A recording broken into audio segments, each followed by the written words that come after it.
ሰላም እንዴት ናችሁ? ዛሬ ስለ አንድ በጣም ሚስጥራዊና ብዙ ጊዜ የማይነገርለት ርዕስ ይዤላችሁ መጥቻለሁ። ይህ ርዕስ በብዙ ሰዎች ዘንድ የሚደበቅና የማይነገርበት ርዕስ ቢሆንም እውነታው ግን ጥልቀት ያለው ውይይት የሚጠይቅ ጉዳይ ነው። በተለይም በወጣቶችና በአዋቂዎች መካከል የተለመደ እንቅስቃሴ ቢሆንም ብዙ ሰዎች ስለዚህ ርዕስ ሙሉ መረጃ እንዲኖራቸውና ስለ ተጽዕኖቹ እንዲያውቁ ያስፈልጋል። ስለዚህ ዛሬ በዚህ ቪዲዮ ራስን በራስ ማርካት ወይንም ማስተርቤሽን ምንድን ነው? ራስን በራስ ማርካት የሚኖረው ተጽዕኖስ ምንድን ነው? እንዲሁም ራስን በራስ ማርካት እንዴት መቋቋም እንችላለን በሚል ርዕስ የሚሉትን ሶስት ዋና ዋና ነጥቦች ከነ ሙሉ ዝርዝር እንመለከታለን። ራስን በራስ ማርካት ስርዓት ላይ የተሰሩ ምርምሮች እንደሚያመለክቱት ወንዶች ከ70 እስከ 95% የሚሆኑት በህይወታቸው ውስጥ ቢያንስ አንድ ጊዜ ማስተርቤሽን ያደርጋሉ። ይህም በተለይ ደግሞ ከ15 እስከ 50 ዓመት ውስጥ የሚገኙ ሰዎች ዘንድ በስፋት የሚከናወን ነው። ከጆርናል ኦፍ ሴክሱዋል ሜዲሲን የተደረገ ምርምር መሰረት ከ18 እስከ 29 ዓመት ወንዶች 74% በሳምንት ቢያንስ አንድ ጊዜ ወይም ከዛ በላይ ይህንን ማስተርቤሽን ያደርጋሉ ማለት ነው።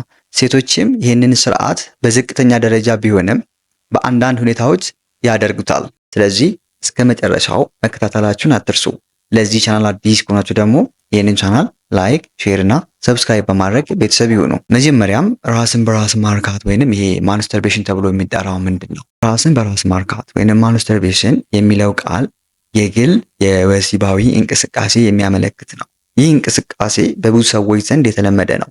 በተለይም ደግሞ በወጣቶች እንዲሁም አልፎ አልፎ ደግሞ በአዋቂዎች መካከል የሚታይ ነው። ይህ ማስተርቤሽን የሚከናወነው በተለያዩ ምክንያቶች ነው። አንደኛው የወሲባዊ ፍላጎትን ለመረዳት ወይንም ለማስታገስ፣ ሁለተኛው ደግሞ የአእምሮ ግፊትን ለመቀነስ፣ ሶስተኛው ጭንቀት ውስጥ ወይንም ስትረስ ውስጥ ከሆን ከእንደዚህ አይነት ጭንቀት ወይንም ከእንደዚህ አይነት ስትረስ አእምሮን ለማሳረፍ ብዙ ሰዎች ይህንን ነገር ይጠቀማሉ። ስለዚህ ማስተርቤሽን በተፈጥሮ የሰው ልጅ የወሲባዊ እንቅስቃሴ አካል ነው። ነገር ግን በመጠን በላይ ሲደረግ ወይንም ከስሜት ሲተላለፍ አሉታዊ ተጽዕኖዎችን ሊያስከትል ይችላል። ስለዚህ ምን አይነት አሉታዊ ተጽዕኖዎችን በሰው ላይ ሊያስከትል ይችላል? ራስን በራስ ማርካት በሰውነትና በአእምሮ ላይ የሚኖረውን ተጽዕኖ የተለያዩ ናቸው። አንዳንድ ሰዎች ራስን በራስ ማርካት ከማድረጋቸው በኋላ ደስታ ወይንም ምቾት ሊሰማቸው ይችላል። ነገር ግን በተደጋጋሚና ከመጠን በላይ ራስን በራስ ማርካት ማድረግ አንዳንድ አሉታዊ ተጽዕኖዎችን ሊያስከትል ይችላል። ከነዚህ መካከል ጥቂቶቹ አንደኛው የአእምሮ ግፊት ነው፣ ወይንም ይሄ ሼም የምንለው ማለት ነው። አንዳንድ ሰዎች ራስን በራስ ማርካት ከፈጸሙ በኋላ የራሳቸውን ስሜት እንደማያውቁ ወይንም በስሜት እንደሚያዝኑ ይናገራሉ። ይህ የሚሆነው በተለይ ማስተርቤሽን በማህበረሰቡ ውስጥ የሚታየው አሉታዊ እይታ ምክንያት ነው። ሁለተኛው ተጽዕኖ ደግሞ ወሲባዊ እንቅስቃሴዎች ችግር ወይንም ሴክሹዋል ዲስፋንክሽን የምንለው አለ። በተደጋጋሚ የራስን በራስ ማርካት ማድረግ ወሲባዊ እንቅስቃሴን ለመቆጣጠር አስቸጋሪ ሊያደርገው ይችላል። ለምሳሌ አንዳንድ ሰዎች በኋላ ላይ ወሲባዊ ግንኙነት ሲያደርጉ ችግር ሊያጋጥማቸው ይችላል። እንደ ስንፈተ ወሲብ፣ ፍላጎት ማጣት ሊያጋጥማቸው ይችላል ማለት ነው። ሶስተኛው ደግሞ የኃይልና የትኩረት ማጣት ላክ ኦፍ ኢነርጂ ኤንድ ፎከስ ይለዋል። በተደጋጋሚ ራስን በራስ ማርካት ማድረግ የኃይልና የትኩረት እጥረት ሊያስከትል ይችላል። ይህም በተለይ በትምህርት ወይንም ስራ ላይ ተጽዕኖ ሊያሳድር ይችላል ማለት ነው። አራተኛው ተጽዕኖ ደግሞ የአካልና ጤና ችግሮችን የፊዚካል ሄልዝ ኢሹ ያመጣል። በተደጋጋሚ ራስን በራስ ማርካት ማድረግ የአካል ጤና ችግሮችን ያስከትላል።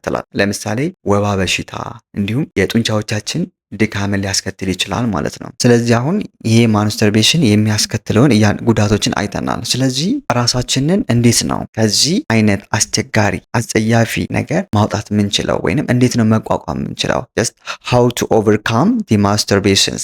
ራስን በራስ ማርካት ለመቋቋም የሚከተሉትን ነገር ብታደርጉ የተመረጠ ነው ወይንም ይመከራል። አንደኛው ራስን መቆጣጠር ሰልፍ ኮንትሮል፣ የራስን ቁጥጥር ማዳበር አስፈላጊ ነው።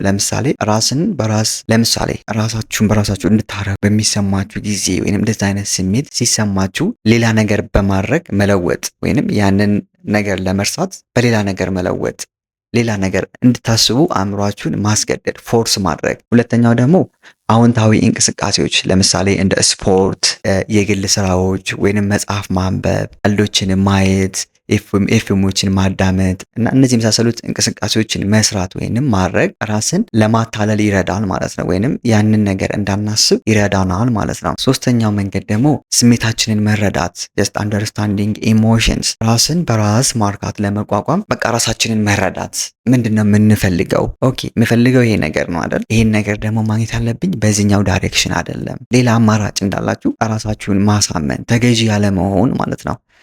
አራተኛው መንገድ ደግሞ የምንቋቋምበት መንገድ ደግሞ ማህበራዊ ድጋፍ መጠየቅ ወይንም የሶሻል ሳፖርትን መፈለግ ከቤተሰብ ወይንም ከጓደኛ ጋር ስለ ችግሮቻችሁ መነጋገር። ምክንያቱም ከአንድ ብርቱ ሁለት መድኃኒቱ ነው የሚባለው አይደል? እናንተ ያቃታችሁን አንዱ በስነ ስርዓት አሸንፎት ሊሆን ይችላል ወይንም እሱ ጋር ቀላል ሊሆን ይችላል። ስለዚህ ከሱ ትማራላችሁ ማለት ነው። አምስተኛው መከላከል የምንችልበት የስነ ልቦና እርዳታ መጠየቅ። ብዙ በተለይ በእንደዚህ አይነት ነገር ላይ በሀገራችን ብዙ የስነ ልቦና እርዳታ የሚሰጡ ሰዎች አሉ እና ራስን በራስ ማርካትን ለመቋቋም ከባድ ከሆነ የስነ ልቦና እርዳታ ማግኘት ይቻላል። በአካል እንኳን መሄድ የምትፈሩ ከሆነ አሁን ላይ እድሜ ለቴክኖሎጂ የተለያዩ ዩቲዩቦች አሉ፣ የተለያዩ ቪዲዮዎች አሉ፣ በእንግሊዝኛም ይሁን በአማርኛም በምትችሉት ቋንቋ የተሰሩ ማለት ነው።